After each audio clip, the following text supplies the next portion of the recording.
Hello guys. Um, I've tried to make this video 3 times. And each time I have messed it up. The last time I was nearly finished with it and realized that I had shown my soap labels with my phone number on them, and I'm glad I caught that because I don't want my personal phone number out there in YouTube land. So here I am. We're going to take another crack at this. But anyway, hello. My name's Joseph, or J Took with Moonlit Moth Creations. And I do want to say, all that aside about the having to record this again, I do want to say thank you to everybody because I am over 500 now. At the time that I left my computer to come in here, I was over 530 subscribers. And it's really just because all of you have been so incredible, absolutely amazing. And I just don't have words to put in what it means to me. And it's just really, really incredible that you guys have been here and given me kind of a platform and a home to share my journey and show my items and share with you and learn from you and laugh with you and at times be sad with you already. It's been amazing, and I can't wait to see where the future brings all of us in our journeys together as a family. Because at the end of the day, that's what we are, you know? And we have to look out for each other, we have to support each other, and you guys have shown me that you are super amazing at doing that. And anyway, thank you again. I will be coming up with a probably a celebration giveaway, and there'll be more on that coming. I don't have all that worked out right now, but just, you know, I think that's the least I can do.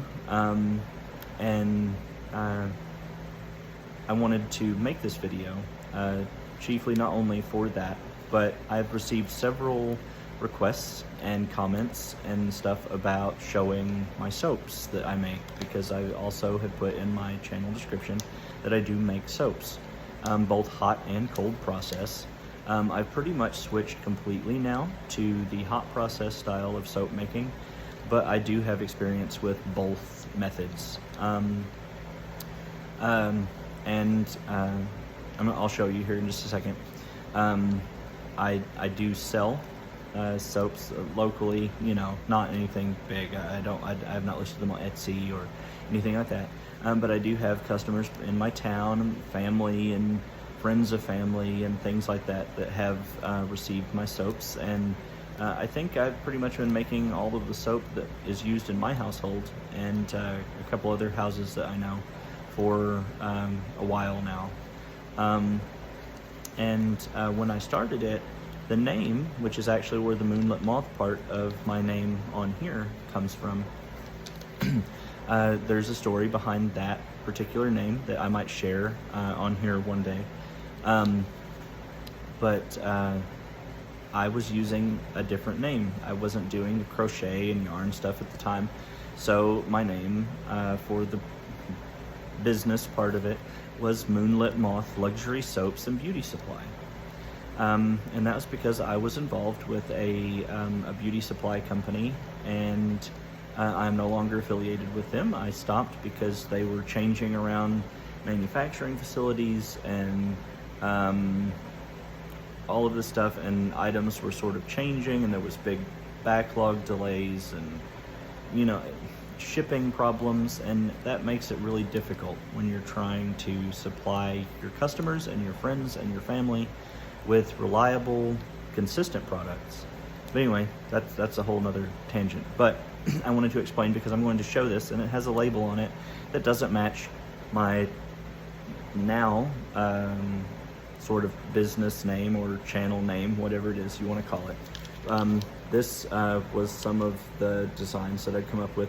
This is just a simple little envelope fold here on the soaps. I'm not going to show the back label. Well, I guess I can cover my number there.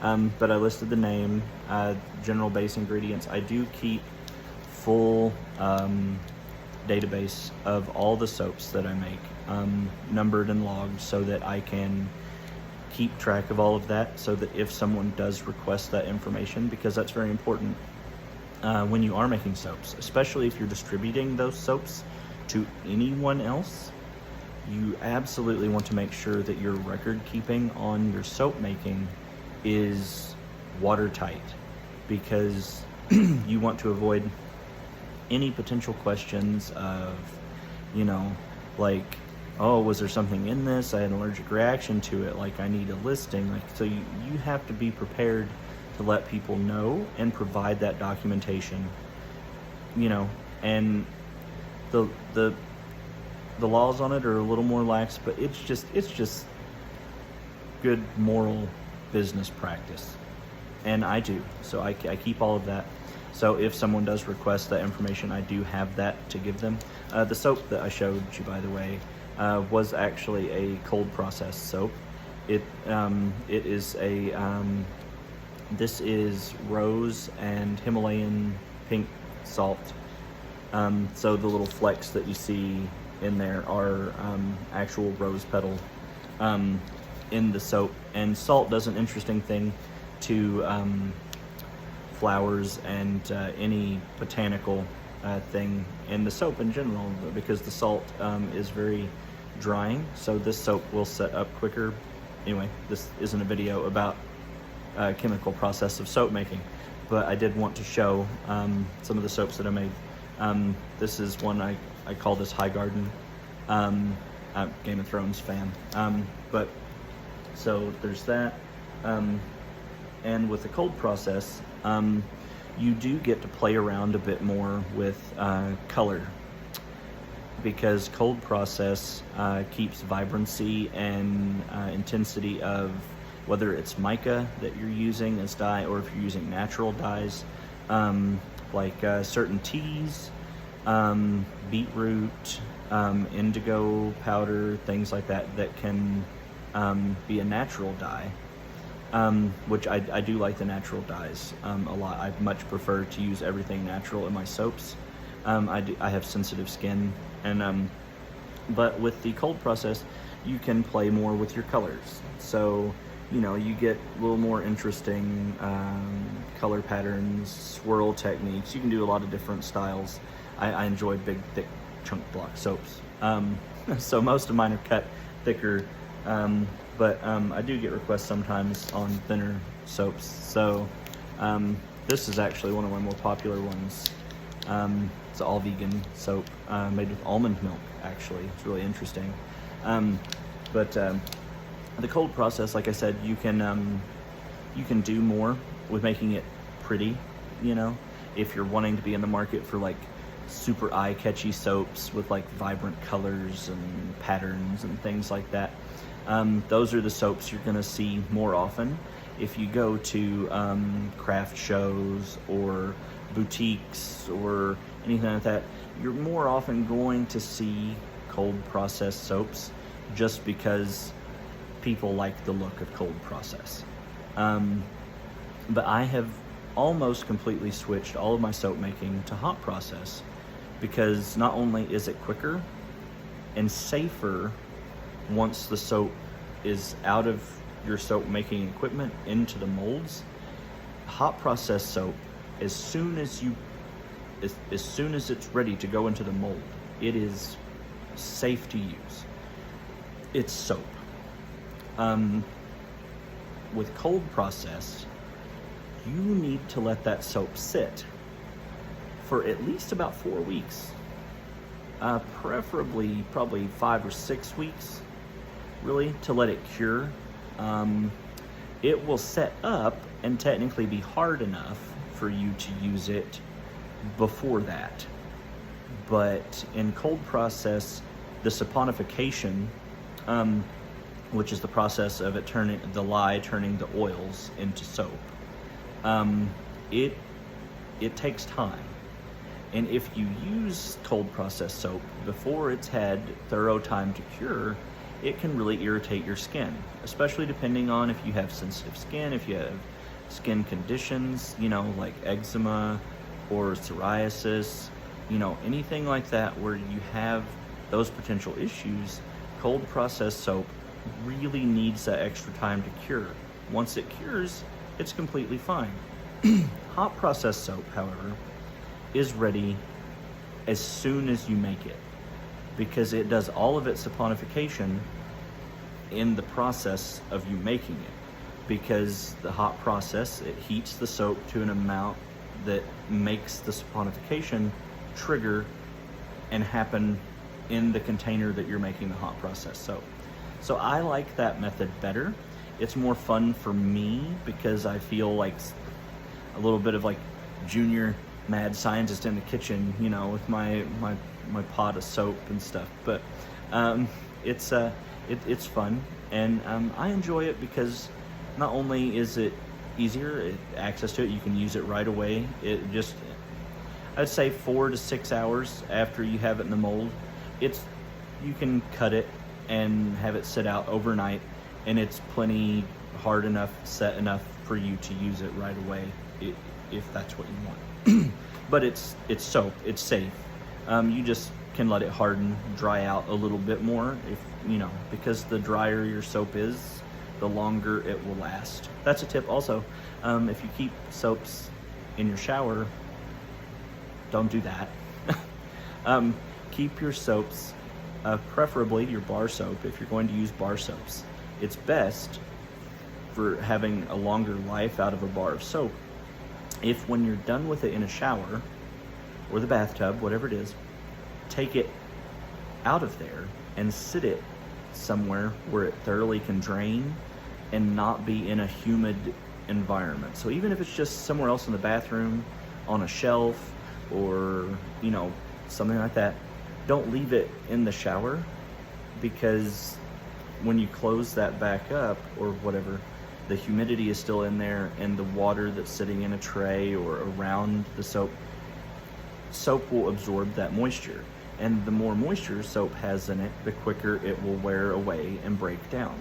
So you'll find that you go through a lot more soap if you leave your soaps in the shower. Just a tip. I leave mine in the shower, but I make a lot of soap. But if you want it to last longer, just take it out of the shower. It's simple. But I'll show you the hot process soaps. So, with the hot process soaps, you can see it doesn't have super vibrant, wacky colors or swirls. You can do a little bit. You can get your hot process soaps to have a little bit more color work and stuff, but it's a lot harder to get the colors to stay true and remain as vibrant.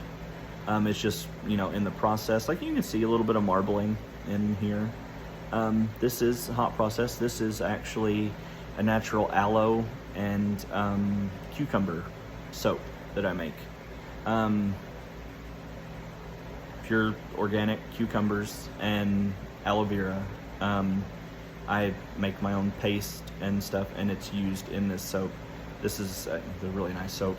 Again, big chunk bars, because I like the big ones. I don't like little tiny bars of soap. Here's another example of it. You can, when you're making it, you can cut any rough, edges or tops or something off. And I have in the past removed, where it might divot or crater when the soap settles in the mold and things like that. But I started leaving it just because I think it adds a character and just a natural edge to it to not remove that. This one is lavender. But it's not just lavender buds and lavender oils. What I do with this soap is I keep sweet almond oil, and I let lavender buds, natural lavender buds, sit in. I keep bottles of the sweet almond oil, and I let the buds kind of diffuse themselves into that oil, and it needs to sit for a long time. It takes a long time for oils to absorb things like that, and kind of reawaken the natural essences and things of like dried flowers or things like that. So, but I do keep that, and that is used in this. But yeah, just, you know, you make soaps, don't remove that. It adds character. I like that little crater top. It was kind of like a desert or a moon scene, I think, but I'm a nerd. Boba Fett shirt, Star Wars overshirt, as if you couldn't tell, I was a bit of a nerd. Anyway, what I started doing, and it's one of my favorite things, I think, now with the soap making process, is I can make cold processed soaps and play around with colors. So I can, you know, make cold processed soaps like this blue block in here, and some of these little cream colored strips. And I didn't grab probably the best example. This one's a little more dull. It's not as exciting, but you can see some pink there, things like that. What I do is I make small batches of cold process, and then I cut them all up, and I can mix them into my hot process when I'm making it. Once the cold I let the cold process soaps that I do that to, I let them cure for the time they need to cure, and then I chop them up into like little blocks or cubes or slivers or slices, whatever, and then I mix them into the hot process soap, and it makes it like little confetti in there, and it's just fun, kind of play around with it. You can do pretty much whatever you want with soap, really. It's a fun hobby, and you will find that if you do switch to a homemade natural base soap, that your skin will feel better, and it can be placebo effect, but I mean, can't hurt for us to get rid of chemicals, right? Like, goodness, read the labels on your store-bought soaps sometime, and then I can send you one of the recipes on one of my homemade soaps. Compare them and see which one you'd really feel better about putting on your body. That's what made me switch. It's scary. These companies, I understand, but if I need a college degree to be able to pronounce the ingredients in my soap, I don't feel real comfortable about that anymore. But anyway, that is another one of my soaps. But that's sort of where I'm at on soap making, and I hope that was interesting and answered some of the questions for some of you.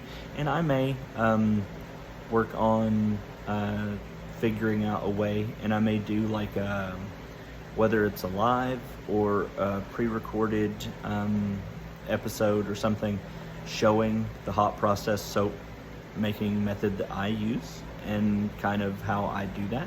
So that may be something coming to the channel at some point in the future. I have a lot of plans already in the way, so it would be a little ways down the road, not too far, but that can be something I can add. If you are interested in seeing something like that, make sure, leave a comment, let me know that that's something that you would want to see. Maybe I could teach you, soap making. You guys teach me stuff with crochet and yarn every day, so if there's something that I could share with all of you, that's something that could help you or teach you something that you're interested in, hey, just let me know. I appreciate all the comments. And also, while you're down there in the comment section, make sure on your way down, click that subscribe and the like button. We like the thumbs. They really help. And every time it just warms my heart. But so yeah, like, subscribe, hit the little notification bell so you don't miss that video if you are interested in seeing that. And I want to kind of end the video by talking for just a second about my newest crochet whips. I had mentioned in Carrie, the Yarny Elephant's live earlier, she asked me what I was working on, and I told her, well, I was working on something, but it hadn't yet told me what it wanted to be. And I have that here, my Susan Bates crochet hook. But I started out, I was just making this granny square. And I was like, well, I don't know what it's going to be, but I'll make it into something. And then I was like, oh, I could do like a virus shell edge around the square. That would be interesting, and see where that takes me. So I did. And then I forgot to account for the fact that when you're taking those rounded edges around a square shape, you need to account for that and allow things. So what I should have done is, instead of waiting on the third row of the virus stitch pattern to put the double chain, double chain, double chain, I should have started it on the second row of those doubles to allow it space to lay flat. But I didn't do that. And I made it around and it started like really rolling up on the edge, and I'm like, you know what, I think I'm gonna roll with this. So I did. And now it is the base and foundation of what's going to be a drawstring tote bag. I've not worked out if I want it to have like a strap thing or if the drawstrings on it are going to function as the handle for the bag. So I'll figure that out as it comes. But that's kind of what I did. And I kind of been playing around with the stitches. After my doubles there that I carried around, I ended up putting a row of cross trebles, and then now I've went back to doubles, and we'll play around. I may put some bobbles or popcorn stitches in there, and just play with it and have fun. And because there's no pattern I'm following, it's just another thing out of my head, so I guess I could do whatever I want. But I'll keep you guys updated on where that project goes and how it shapes up. I won't have enough yarn for it to be completed. I actually tried to contact the yarn shop, which I did contact the yarn shop where I purchased it, and they don't have any more of those colorways. And I knew that because I purchased the last of those colorways, I'm pretty certain. And so I am looking for Malabrigo Rios in Diana or Frank Ochre in a dye lot that matches the dye lot that I'm using. And I know Malabrigo's pretty good about that staying pretty consistent. But I'll put those dye lots also in the description box below. And if you have those that match that dye lot and they're extra and you'd be interested in getting rid of those, reach out to me. You can send me an email or just drop a comment in the comments below about that, because I am looking for that, because I will not have enough to finish it. This is how much I have left of the Frank Ochre, which will get me a little bit, but it will not finish a bag. And what I have left of the Diana is even less than that. So I will be needing more, and it doesn't have to be both colors. Since I've already mingled the colors together, I can finish making up with, one or the other if I have to do that. But anyway, that'll all work out. And I may try to find it online, but the dye lot, I really feel like I would like that to match. Oh, and I have another whip. I started another virus shawl, not post-virus, so not Crystal's post-virus shawl, but just a standard virus shawl. I started that last night as well, so I also have that I can kind of cycle back and forth on, or shift over to that if it takes me a while to get the yarn to finish this bag. I do have the virus shawl that I can fill my time with. I ran into my first, I think, yarn reaction or allergy. I did. I was excited because I started working on a scarf pattern of my own. I was going to play around with stitches and things like that and just make it kind of a one-of-a-kind scarf and use it, because I had bought some yarn that is Barocco Ultra Alpaca, and I really loved it. It's like the lobster, I think the colorway is like lobster mix or lobster something, and I had purchased that, and I started working it up last night, and my arms started itching really bad, and I feel like it started making me cough, and it so kind of worried me a little bit. So I just set that over to the side, and I'm not going to work with that anymore. It is a little bit scratchier wool, because I don't think it's and I know people have said superwash wool doesn't have the reaction of some people who have wool allergies or wool sensitivity. So I don't get that with this, and it's superwash wool. it's fine. It doesn't bother me. But that one just kind of worried me using it. So I ran into that. That's my first little run-in with that. I guess everybody probably has something like that that they've encountered. If you haven't, you're lucky, and I'm a little jealous because there's a lot of fibers out there that look really fun to work with. But if it is the fact that I can't use those rougher or more raw wool, that cuts me out of some of the really kind of funky, fun yarns. So anyway, just kind of rambling on that. But like I said, make sure, like, share if you'd like, share me around, and I will try to return all of that. And if you leave comments, I do read all of those, every single one. It's been a lot of comments the last few days as my channel has grown, but I do read those, and I do try to respond to at least a good number of them. I'm really trying, but we'll get there. I'm new, still learning. Thank you guys again from the bottom of my heart for spending time with me, sharing this journey, letting me sit here and ramble at you. I hope that you were able to get some enjoyment or information out of this. Either way, I've enjoyed myself sitting here, spending time with you. And I guess that's it, and I will see you guys next time.